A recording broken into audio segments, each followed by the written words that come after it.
श्री राम। गुरुर्ब्रह्मा गुरुर्विष्णु गुरुर्देव महेश्वरः गुरु साक्षात् परब्रह्म तस्मै श्री गुरुवे नमः।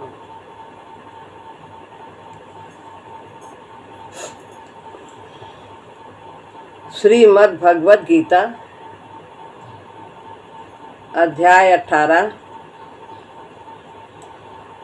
श्लोक है 11वां।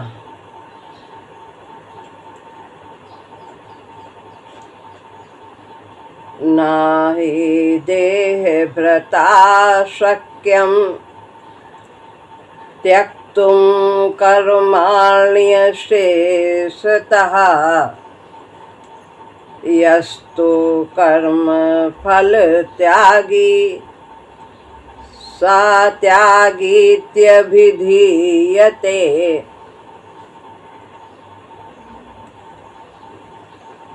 अब बात ये आती है कि कर्मों के करने में राग ना हो और छोड़ने में द्वेष ना हो। पीछे बताया भगवान ने कि कुशल कर्मों में आसक्ति नहीं होनी चाहिए और अकुशल कर्मों से द्वेष नहीं होना चाहिए, वही बुद्धिमान है। तो ये है कि राग ना करें, द्वेष ना करें, इससे अच्छा कर्म ही छोड़ दें। ऐसी भी बात मन में आ सकती है। तो इस शंका को दूर करने के लिए भगवान यहाँ यह विचार रखते हैं। न ही देह भ्रता, न माने नहीं, कारण ही माने कारण की, देहधारी मनुष्य के द्वारा, देह भ्रता यानी देहधारी मनुष्य के द्वारा, शक्यम संभव, ना माने नहीं, त्यक्तुम यानी कि त्याग करना, कर्माणि अशेषता, कर्माणि यानी कर्मों का, अशेषता यानी कुछ शेष न होने, यानी संपूर्ण कर्मों का त्याग। देहधारी मनुष्य के लिए संपूर्ण कर्मों का त्याग संभव नहीं है। बताते हैं क्योंकि देहधारी जो मनुष्य, सभी देहधारी प्राणी हैं। आत्मा अकेले यहाँ संसार में नहीं है, सब की कोई ना कोई देह है। तो देहधारी यहाँ मनुष्य की बात विशेष रूप से है। तो वो उसके लिए ये संभव नहीं है कि वो संपूर्ण रूप से कर्मों का त्याग कर दे। यस्तु यानी यह, तू, यह सा जो है विसर्ग बन गया। इसलिए, तू माने इसलिए, यह जो, इसलिए जो कर्म फल त्यागी, कर्म फल का त्यागी है, सा वह त्यागीत्यभिधीयते, त्यागी इति अभिधीयते। यहाँ पर गा में बड़ी की मात्रा है, तो दो बड़ी की मात्रा भी मिलती है तो भी वो संधि में बड़ी ई रहता है। एक बड़ी हो एक छोटी हो तो भी बड़ी बनेगा।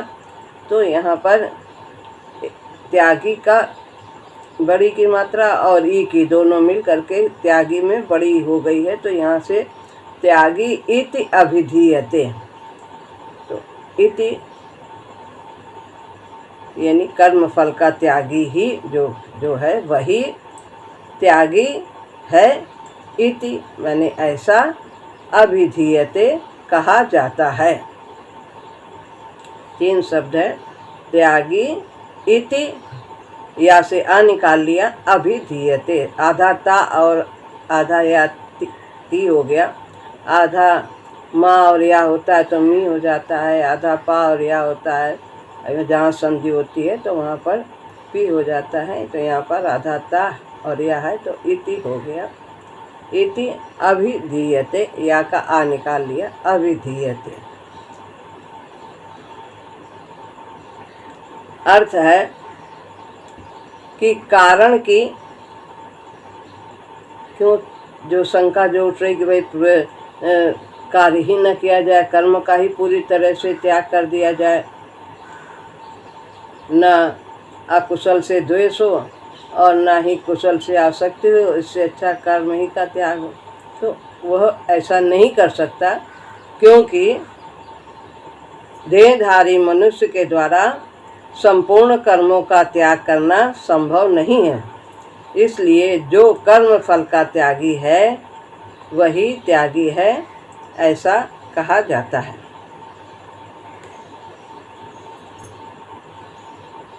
न ही देह भ्रता, व्याख्या है शक्यम त्यक्तुम कर्माणि शेषतः।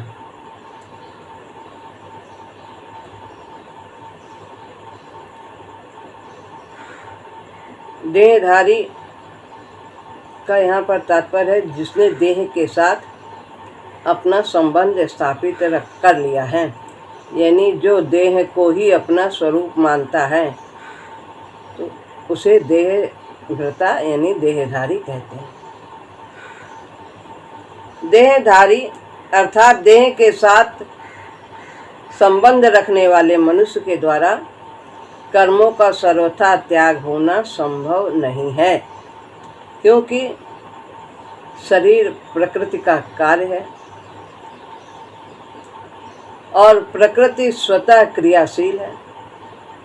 प्रकृति में निरंतर परिवर्तन होता रहता है, क्रिया होती रहती है। मन में परिवर्तन, बुद्धि में परिवर्तन, इंद्रियां भी हर समय कार्यरत रहती हैं, मन भी सोच विचार बदलते रहते, आते जाते रहते। तो प्रकृति में निरंतर क्रिया होती, और जिसने प्रकृति के अंश शरीर से अपना संबंध स्थापित कर लिया है, शरीर को ही अपना रूप मानता है, स्वयं को मानता है शरीर को ही कि मैं यही नाम रूप है, तो उसके द्वारा ऐसा संभव हो ही नहीं सकता कि वह कार्य न करे।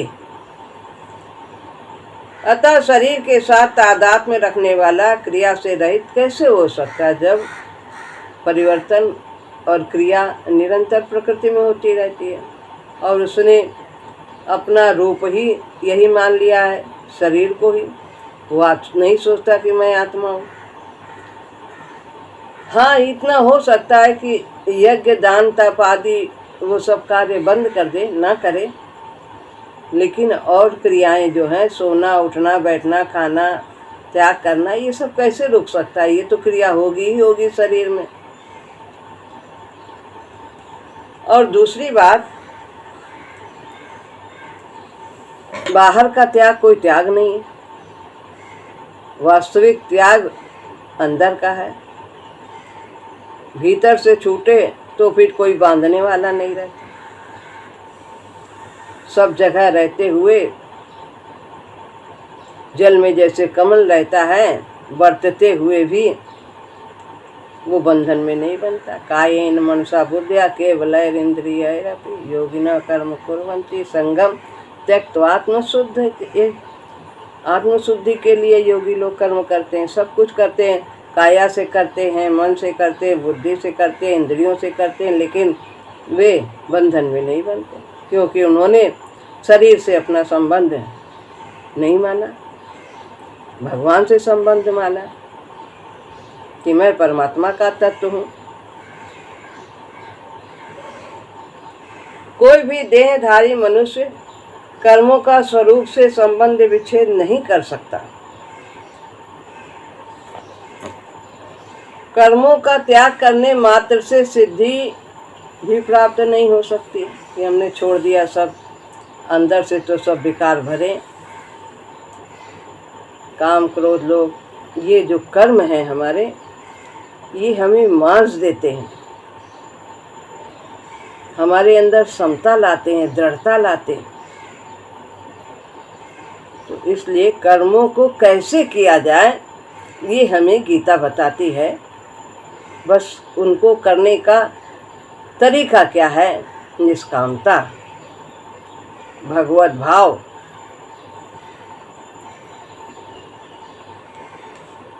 प्रकृति के कार्य शरीर के साथ जब तक पुरुष अपना संबंध मानता रहेगा, पुरुष का मतलब पुरुष से ये नहीं कि लिंग से मतलब है स्त्रीलिंग पुल्लिंग, पुरुष का मतलब यहाँ आत्मा से है, तो क्षेत्रज्ञ से है, शरीरी से है।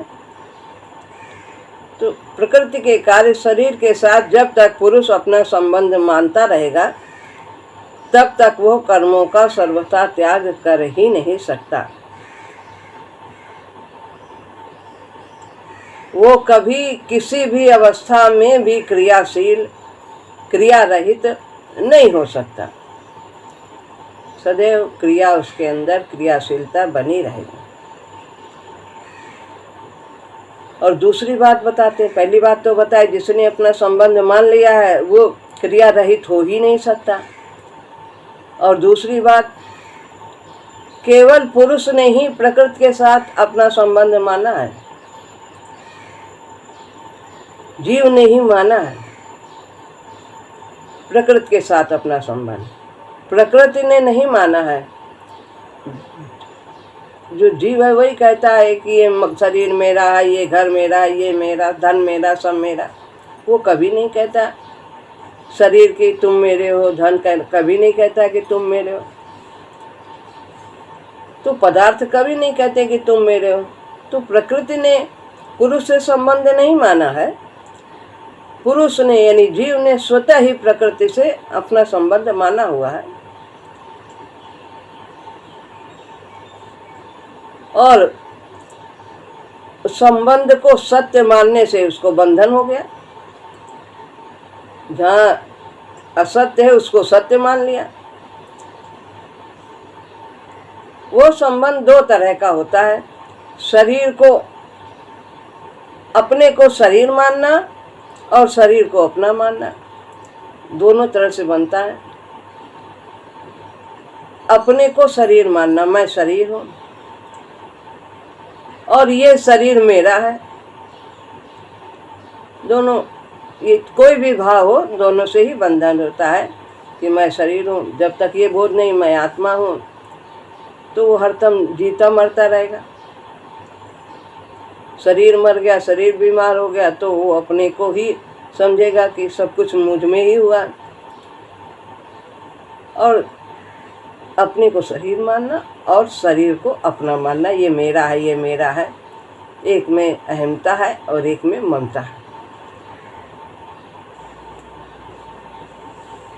ऐसा देहधारी मनुष्य कर्मों को सर्वथा नहीं छोड़ सकता, जिसके अंदर इस प्रकार की भावना है कि मैं शरीर हूँ और यह शरीर मेरा है। यस्तु कर्म फल त्यागी सा त्यागी ते विधीयते। तो बताया देहधारी व्यक्ति कभी भी कर्मों का त्याग कर ही नहीं सकता है, जिसने देह को अपना स्वरूप माना है। उसकी बात पहले बताई है। अब यहाँ बताते हैं कि इसलिए जो कर्म फल का त्यागी है वही वास्तव में त्यागी है, ऐसा कहा जाता है। तो यस्तु कर्म फल त्यागी सा त्यागी ते विधीयते, इसकी व्याख्या है जो किसी भी कर्म और फल के साथ अपना संबंध नहीं रखता है वही त्यागी है। संगम त्यक्त्वा फलानि च, आसक्ति से त्याग और फल की कामना का त्याग करने वाला ही वास्तव में सच्चा त्यागी है। कर्म का त्याग करने वाला त्यागी नहीं है। पहले बताया है कि जो मोह से अज्ञानता से कर्म का स्वरूप का त्याग करता है और जो सुख बुद्धि और भोग बुद्धि से त्याग करता है, ये दोनों तामस और राजस त्यागी कहे गए हैं, जिससे व्यक्ति का पतन होता है। तो वास्तव में त्यागी कौन है? जिसने कर्म और फल के साथ अपना संबंध नहीं माना है कि ये कर्म मेरे द्वारा हुआ है और इसका फल भी मुझे ही मिलेगा, इस प्रकार की भावना न रखने वाला वो वही त्यागी है। वो सोचता है कर्म भी परमात्मा का है, मालिक का है, स्वामी का है, और जब कार्य ही भगवान का है तो उसका परिणाम भी भगवान का ही होगा। जो परिणाम होगा, जो फल होगा, वो भी उन्हीं का है। हम तो सेवक हैं, हम तो उनकी आज्ञा का पालन करते हैं।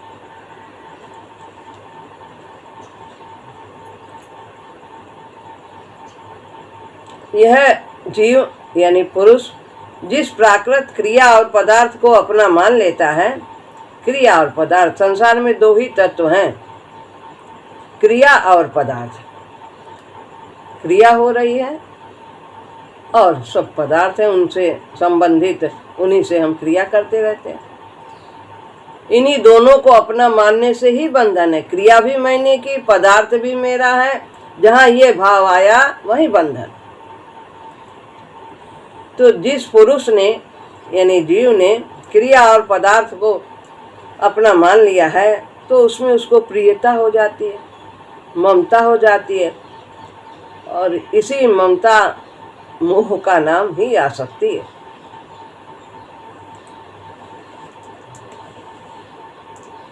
यह आसक्ति ही वर्तमान के कर्मों को लेकर कर्मासक्ति और भविष्य में मिलने वाले फल को लेकर फलासक्ति होती है। वर्तमान यही आसक्ति जो हमारी प्रियता हो जाती है कर्मों में और पदार्थ, क्रिया और पदार्थ में, यही आसक्ति जो हम वर्तमान में कर्म कर रहे हैं वह हमारी कर्मासक्ति हो जाती है, और फिर जो भविष्य में उसका परिणाम मिलने वाला है उसमें हमारी फल की आसक्ति हो जाती है। काम अच्छा किया है, दान किया है तो हमें बहुत कुछ मिलेगा, आगे चलकर भविष्य में तो पुण्य मिलेगा। इस तरह के जो आगे भविष्य के बारे में सोचते हैं तो वो फलासक्ति हो जाती है। कर्म करने के बाद हम आशा लगाते हैं कि अब इसका परिणाम ये सुखद ही होगा, सुख मिलेगा।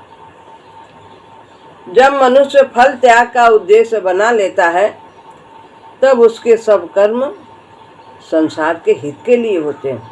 सर्वभूत हिते रहता, फिर वो अपने लिए कुछ भी नहीं करता। ये शरीर भी संसार का हिस्सा है, वो ऐसा समझता है ये मेरा नहीं है, तो वो संसार के तत्व को संसार में लगा देता है और भगवान के तत्व को भगवान में लगा देता है। भगवान का तत्व आत्मा है, उसको परमात्मा से जोड़ देता है और शरीर को संसार की सेवा में लगा देता है। अपने लिए वो कुछ भी नहीं करता।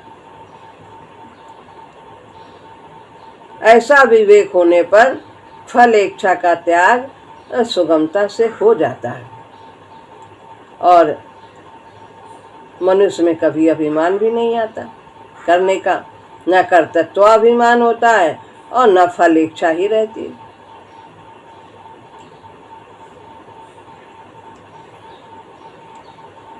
निर्विकारी का विकारी कर्म फल के साथ संबंध कभी था ही नहीं।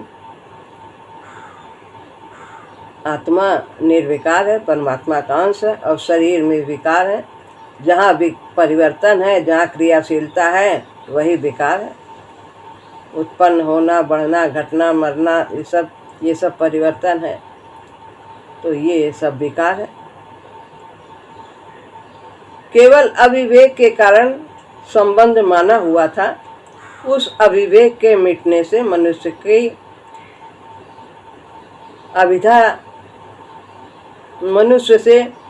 उस अविवेक के मिटने से मनुष्य की अभिधा यानी अर्थात उसका नाम त्यागी हो जाता है। तो अभिधा का अर्थ त्यागी यहाँ बताया है।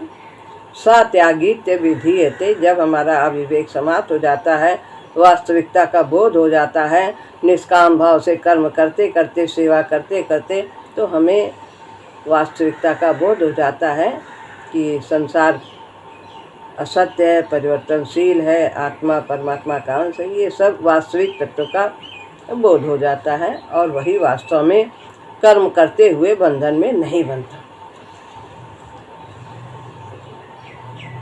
माने हुए संबंध के विषय में एक दृष्टांत के रूप में एक बात कही जाती है। तो एक व्यक्ति घर परिवार को छोड़कर सच्चे हृदय से साधु सन्यासी हो जाता है, तो उसके बाद घर वालों की कितनी भी उन्नति हो, अवनत हो जाए अथवा सबके सब मर जाएं, उनका नामो निशान भी ना रहे, तो उस व्यक्ति पर कोई असर नहीं होता। इसमें विचार करें कि उस व्यक्ति का परिवार के साथ जो संबंध था वह दोनों तरफ से माना हुआ था।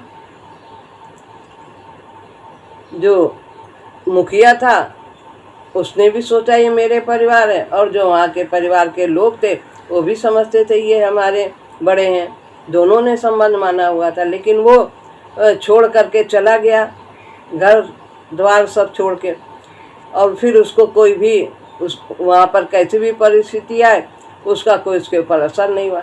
तो जब दोनों तरफ से माना हुआ संबंध छूट जाता है, उसके सुख दुख से कोई प्रभावित नहीं होता है व्यक्ति, तो फिर ये तो एक तरफ का माना हुआ संबंध है, जीव ने माना है संबंध, प्रकृति ने तो माना ही नहीं है, तो फिर ये एक तरफ का माना हुआ संबंध छूटने में कोई दिक्कत नहीं आती, ये आसानी से छूट सकता है।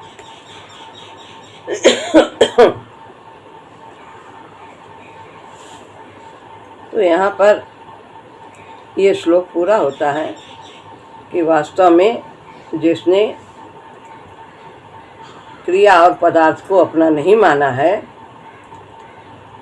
जो आसक्ति और फल की इच्छा का त्याग करने वाला है, वही वास्तव में सन्यासी है, वही त्यागी है।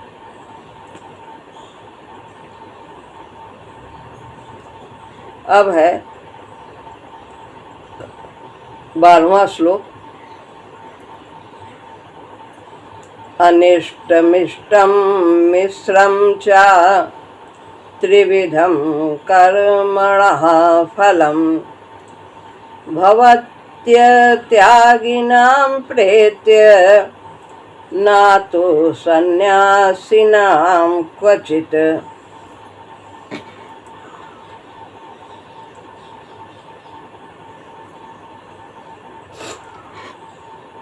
अगर मनुष्य कर्म फल का त्याग ना करे तो क्या होता है, भगवान यहाँ बता रहे हैं। तो अनिष्ट, अनिष्टम, इष्टम, मिश्रम, 3 बातें हैं, फिर उसे 3 तरह का फल मिलता है। अनिष्टम और फिर मामे की मात्रा इष्टम और मिश्रम। यह चा माने और अनिष्ट, ये समझ में आ गया। अनिष्टम, अनिष्ट और इष्ट और मिश्रम, चा माने और त्रिविधम माने 3 प्रकार का। कर्मणम, कर्मणः यानी कर्मों का, फलम फल मिलता है। भवत्य, भवत्य, भवती है यहाँ पर, होता है, भवता और या भवती हो गया। अत्यागी नाम, जो त्यागता नहीं है। प्रेत्य, मरने के बाद। न तु यानी कि परंतु, तू माने परंतु, ना माने नहीं। सन्यासीना क्वचित, लेकिन सन्यासीना जिसने कर्मों का फल का त्याग कर दिया है, क्वचित उसे कहीं भी कोई फल नहीं मिलता है। तो जो कर्म फल का त्याग नहीं करता है उसे मरने के बाद अनिष्ट, इष्ट और मिश्रित 3 प्रकार का फल मिलता है, और जो जिसने कर्मों का त्याग कर दिया है उसे कहीं भी कोई फल नहीं मिलता। ये 3 प्रकार के कोई फल नहीं प्राप्त होता। अर्थ है कर्म फल का त्याग न करने वाले मनुष्यों को कर्मों का इष्ट, अनिष्ट और मिश्रित, ऐसे 3 प्रकार का फल मरने के बाद भी होता है, परंतु कर्म फल का त्याग करने वालों को कहीं भी नहीं होता है। अनिष्ट मिष्टम मिश्रम च त्रिविधम कर्मणः फलम। अब व्याख्या है, कर्म का फल 3 तरह का होता है, इष्ट, अनिष्ट और मिश्रित। जिस परिस्थिति को मनुष्य चाहता है वो इष्ट कर्म फल है। अनुकूलता सभी चाहते हैं, तो कुछ अच्छे कार्य करते हैं तो उसका फल अच्छा होता है, इष्ट होता है, वो उसे मिलता है शुभ कर्मों का। और जिस परिस्थिति को व्यक्ति नहीं चाहता है और फिर भी आती है, क्योंकि उसने उस प्रकार के कर्म भी किए, अशुभ भी किए, तो अनिष्ट भी फल मिलता है, क्योंकि वो मैंने किया है, शुभ भी मैंने किया है तो अशुभ भी मैंने किया है। जब शुभ का करने वाला है तो अशुभ भी जो होते हैं उसका भी वही करने वाला हो। और जिसमें कुछ भाग इष्ट का तथा कुछ भाग अनिष्ट का है वो मिश्रित फल होता है। तो ज्यादातर देखा जाए कि प्रायः मिश्रित ही फल लोगों को होता है। कैसे होता है? जैसे अब हमने अच्छा कार्य किया, धन मिला, लेकिन धन के साथ अनिष्ट भी आ जाता है। कभी धन चोरी चला गया, कहीं खेती में बाढ़ आ गई, आग लग गई, कहीं इस तरह से टैक्स लग गया, तो ये मिश्रित फल हो जाता है। तात्पर्य है कि इष्ट में भी आंशिक अनिष्ट और अनिष्ट में भी आंशिक इष्ट रहता ही है। कहीं न कहीं अहंकार ही आ जाएगा करने में। तो कारण कि संपूर्ण संसार त्रिगुणात्मक है, 3 गुणा, ये सृष्टि 3 गुण, दैवी ऐसा गुणमयी मम माया जगत्या। ये जो अलौकिक दैवी ये जो माया है भगवान की, ये त्रिगुणमयी है, सब में 3 गुण है, सत रज तम सब में है, प्राणी मात्र में है। यह जन्म भी दुखालय बताया गया, सुख से रहित बताया गया। अतः चाहे इष्ट परिस्थिति हो चाहे अनिष्ट परिस्थिति हो, वो सर्वथा अनुकूल या सर्वथा प्रतिकूल नहीं हो सकती। यहाँ इष्ट और अनिष्ट कहने का तात्पर्य है कि इष्ट में अनुकूलता की और अनिष्ट में प्रतिकूलता की प्रधानता रहती है, बस इतना फर्क है। इष्ट हमारे मन की आई तो उसमें अनुकूलता ज़्यादा रहेगी और प्रतिकूलता कम रहेगी, और अगर अनिष्ट खराब काम किए हमने, अशुभ कर्म किए हैं, तो उसमें प्रतिकूलता दुख ज़्यादा रहेगा और सुख बहुत कम रहेगा। वास्तव में कर्मों का फल मिश्रित ही होता है, क्योंकि कोई भी कर्म सर्वथा निर्दोष नहीं होता। भवत त्यागिनाम प्रेत्य, तो बताया कि मरने के बाद भी उसको ये फल मिलते हैं, फिर वहाँ जा कर के कुछ समय रहता है, फिर उसके बाद यहाँ आता है, जैसे कर्म किए हैं उनका परिणाम यहाँ फिर नवीन शरीर प्राप्त होता है, उसमें वो भोगता है। सभी फल अत्यागियों को, अर्थात कर्म की फल की इच्छा का त्याग रखने वालों को ही मिलते हैं, सन्यासियों को नहीं मिलते हैं। जिसने कर्म का फल का त्याग कर दिया वही वास्तव में सन्यासी है।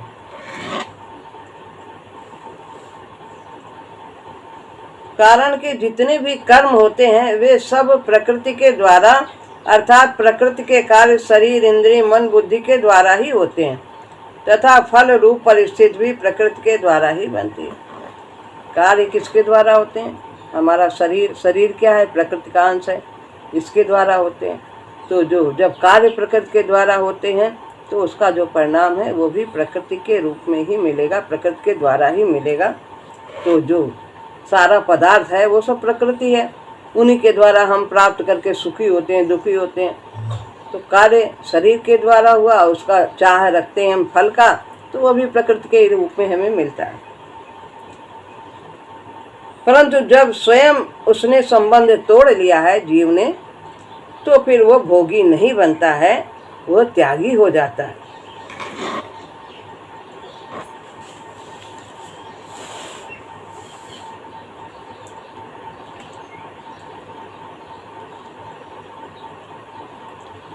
वास्तव में अनुकूलता से सुखी होना ही प्रतिकूलता में दुखी होना है। जितना हम सुखी होंगे कुछ किसी भी चीज के प्राप्त करने में, उतना ही उसके जाने में हमें दुख होगा।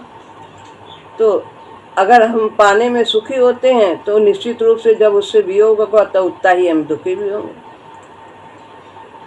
जब तक वह सुख भोगता रहेगा तब तक वह प्रतिकूल परिस्थितियों में भी दुखी होता रहेगा। अब है प्रेत्य भवति। तात्पर्य है कि जो कर्म फल के त्यागी नहीं हैं, उनको इष्ट अनिष्ट और मिश्रित ये तीनों कर्म फल मरने के बाद जरूर मिलते हैं, परंतु इसके साथ न तू सन्यासिना क्वचित पद कह दिया गया कि जो त्यागी नहीं है उन्हीं को फल मिलता है, कर्म फल का त्यागी नहीं। लेकिन जिसने कर्म और स्वफल से संबंध विच्छेद कर लिया है उनको ये फल नहीं मिलते हैं। तो अत्यागियों को मरने के बाद तो कर्म फल मिलता है, पर यहाँ जीते जी भी कर्म फल मिल सकता है। कभी जो शेष रह जाते वो वहाँ भोगते हैं, बाकी यहाँ तो जीवन में दिखाई देता है कि सुख आया कि दुख आया। तो ना तो सन्यासिना क्वचित, सन्यासियों को कहीं भी अर्थात इस लोक में या परलोक में, इस जन्म में या मरने के बाद भी कर्मफल भोगना नहीं पड़ता है। हाँ, पूर्व जन्म में किए हुए कर्मों के अनुसार इस जन्म में उनके सामने अनुकूलता या प्रतिकूलता आ जाती है, पर वे अपने विवेक के बल से उन परिस्थितियों के लिए भोगी नहीं बनते, उसमें वे सुखी दुखी नहीं होते हैं और उनसे निर्लिप्त रहते हैं, उनसे वे आगे बढ़ जाते हैं। परिस्थितियां कैसी भी आएं वो उन्हें प्रभावित नहीं करती। तो यहाँ पर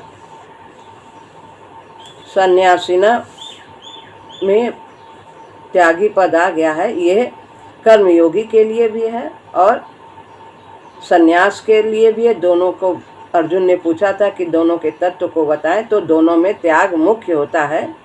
एक में कर्तृत्वाभिमान का त्याग होता है सन्यास में, और दूसरे में फल की इच्छा और आसक्ति से रहित होकर के व्यक्ति करता है कार्य, तो उसमें आसक्ति और फलाकांक्षा का त्याग होता है। त्याग दोनों में होता है वास्तव में, तो वही सन्यासी नाम वही त्यागी है, यहाँ पर बताया है।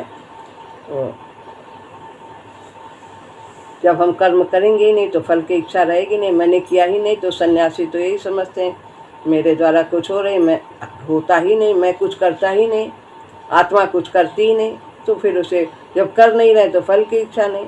और जो कर्मयोगी है वो सब कुछ करते हुए भी वो फल की कामना नहीं करता, क्योंकि न कार्य मेरा है तो फल भी मेरा नहीं।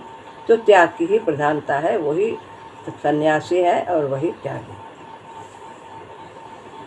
श्री राम।